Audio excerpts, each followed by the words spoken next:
ایک طرف وزیر اعلیٰ خیبر پختونخوا علی امین گنڈاپور کی طرف سے عدالتی احکامات کی مسلسل خلاف ورزی پر صوبے میں گورنر راج کا مطالبہ زور پکڑتا جا رہا ہے، وہیں کے پی کے کی صوبائی کابینہ کے کور کمانڈرز ہاؤس پشاور میں ہونے والے مبینہ اجلاس کے انعقاد کی اطلاعات نے بھی سیاسی ہلچل مچا رکھی ہے۔ سیاسی حلقوں میں بحث جاری ہے کہ کیا واقعی خیبر پختونخوا کابینہ کا اجلاس کور کمانڈر ہاؤس پشاور میں ہوا تھا؟ کیا صوبائی وزیر اعلیٰ علی امین گنڈاپور پوری کابینہ کو کور کمانڈر ہاؤس میں افطار پارٹی کے لیے مدعو کیا گیا تھا؟ روزنامہ جنگ کی ایک رپورٹ کے مطابق گزشتہ 3 روز سے اس حوالے سے متضاد اطلاعات گردش کرتی ہوئی سوشل میڈیا تک پہنچنے کے بعد بعض نجی ٹی وی چینلز پر بھی موضوع بحث بنی ہوئی ہیں۔ گو کہ پاکستان تحریک انصاف کی حکومت کی جانب سے کسی ترجمان نے ابھی تک اس بارے میں کوئی واضح تردید نہیں کی، تاہم پی ٹی آئی کے بعض رہنما اپنا نام بتائے بغیر یہ دفاعی موقف اختیار کر رہے ہیں کہ اگر کابینہ کا اجلاس واقعی کور کمانڈر ہاؤس میں ہوا ہے تو اس کی وجہ دہشت گردی کے پیش نظر حفاظتی اقدامات ہو سکتے ہیں۔ تاہم دوسری جانب عوامی نیشنل پارٹی کے مرکزی ترجمان سینیٹر زاہد خان نے جمعرات کو اس حوالے سے جاری بیان میں تحریک انصاف کی حکومت سے باضابطہ وضاحت کرنے کا مطالبہ کیا ہے۔ دوسری جانب مبصرین کا کہنا ہے کہ ایک طرف تحریک انصاف کے رہنما عسکری قیادت پر اپنے قتل کے الزامات لگاتے ہیں، دوسری جانب اپنی حفاظت کو یقینی بنانے کے لیے کور کمانڈر ہاؤس میں اجلاس منعقد کرتے ہیں۔ سمجھ نہیں آتا P T I anti establishment ہے یا صرف خود کو قابل قبول بنانے کے لیے ڈرامہ کرتی ہے۔ دوسری طرف انڈیپینڈنٹ اردو کی ایک رپورٹ کے مطابق پاکستان تحریک انصاف کی آئین شکنی کی وجہ سے خیبر پختونخوا اسمبلی میں سینٹ انتخابات ملتوی ہو چکا ہے۔ سوال اب یہ ہے کہ کیا کے پی کے اسمبلی کے اسپیکر اور ڈپٹی اسپیکر بھی وہی غلطی کر رہے ہیں جو اس سے قبل قومی اسمبلی میں ڈپٹی اسپیکر قاسم سوری نے کی تھی؟ اگر اسی رویے پر اصرار ہی تحریک انصاف کی حکمت عملی ہے تو اسے معلوم ہونا چاہیے سامنے اندھی اور گہری کھائی کے سوا کچھ نہیں۔ قاسم سوری پابند تھے کہ عدم اعتماد پر ووٹنگ کراتے، یہ آئینی ذمہ داری تھی، لیکن انہوں نے آئین کو اٹھا کر ایک کونے میں پھینکا اور عدم اعتماد کو رد کر دیا۔ ان کے پاس ایسا کوئی اختیار نہ تھا، یہ صریحاً آئین کی پامالی تھی، اور بعد میں سپریم کورٹ نے کہا بھی کہ قاسم سوری ملک میں آئینی بحران کی وجہ بنے، کیوں نہ ان کے خلاف آئین شکنی کی کارروائی کا حکم دیا جائے۔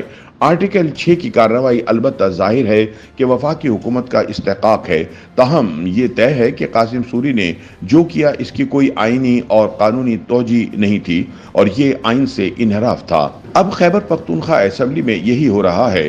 مخصوص نشستوں پر کچھ لوگ کامیاب قرار دے دیے گئے، الیکشن کمیشن نے ان کی کامیابی کا نوٹیفیکیشن جاری کیا، اب ان سے حلف لیا جانا تھا، لیکن ایسا نہ ہو سکا۔ اسپیکر نے حلف لینے سے انکار کر دیا۔ اس پر گورنر نے اسپیکر کو خط لکھا کہ حلف لیا جائے۔ اسپیکر نے اس خط کو بھی عملاً ردی کی ٹوکری میں پھینک دیا۔ حزبی اختلاف عدالت چلی گئی۔ عدالت نے بھی حکم دیا کہ اسپیکر ان اراکین سے حلف لیں، لیکن اسپیکر نے عدالتی حکم بھی پامال کر دیا۔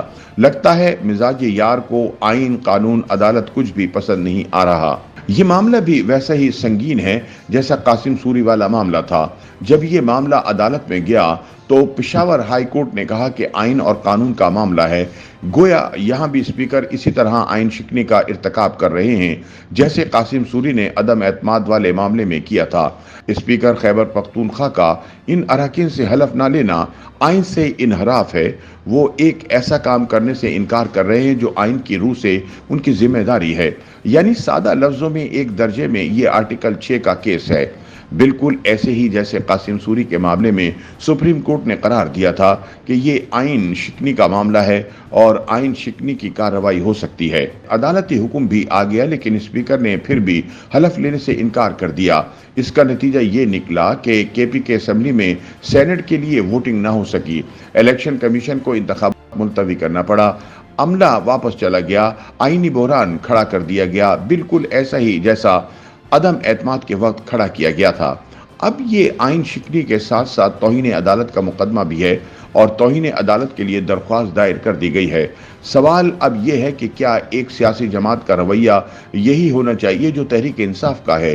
یقیناً مثالی صورتحال نہیں ہوگی اور تحریک انصاف کے لیے بہت سے مسائل ہوں گے، لیکن ان مسائل کا حل تصادم سے نہیں مل سکتا۔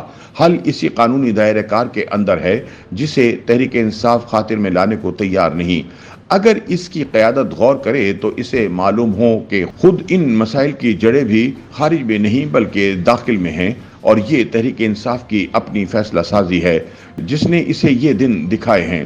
فیصلہ سازی میں بصیرت کا بحران اسی طرح باقی رہا تو مسائل میں اضافہ تو ہو سکتا ہے، کمی نہیں، کیونکہ سیاست تصادم کا نام نہیں، یہ حکمت عملی کا نام ہے۔ سیاست انا کے گنبد میں قید ہونے کا نام بھی نہیں ہے، یہ بقائے باہمی کا نام ہے۔ یہ بند گلی میں ٹکرے مارنے کا نام نہیں، یہ اس میں سے راستے نکالنے کا نام ہے۔ حالات کتنے ہی نامساعد کیوں نہ ہوں، ان کا حل تصادم اور آئین کی پامالی میں نہیں مل سکتا۔